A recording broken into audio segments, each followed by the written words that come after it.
Жените од Радовиш бараат доживотен затвор за ладнокрвниот убиец на 68 годишната нивна сограѓанка која беше убиена минатата недела.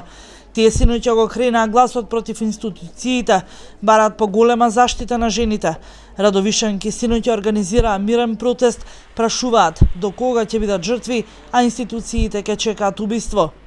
Кој што беше пуштен на слобода заради сексуално насилство, кој уби после 1 месец од излегување од затворот и кој ако го пуштат, значи која е следна од нас треба да се запраша. Невладината организација на жени Женска акција од Радовиш, заедно со многу други жени, синоќа водени од минатонеделното ладнокрвно убиство на нивната сограѓанка, бараат поголема заштита врз сите жени од сите видови на насилство. Бараме од надлежните институции да превземат поголема заштита на жената од било каков вид на насилство. Не мора да се случи убиство па да се превземаат одредени акции.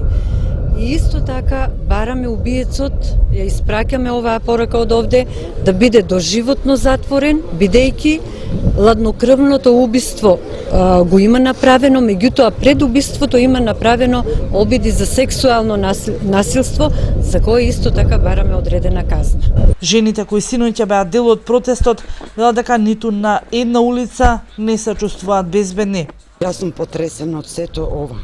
Ние сме безброј жени кои сме сами и се бориме за нашите животи и никогаш, ама баш никогаш не сум се чувствувала така незаштитена како што сум сега. На 6 април во попладневните часови роднини на убиената 68 годишна радовишанка го пронашле телото.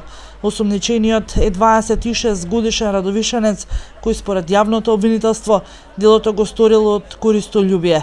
Сторителот откако ги одзел парите на жената, ладнокрвно ја убил.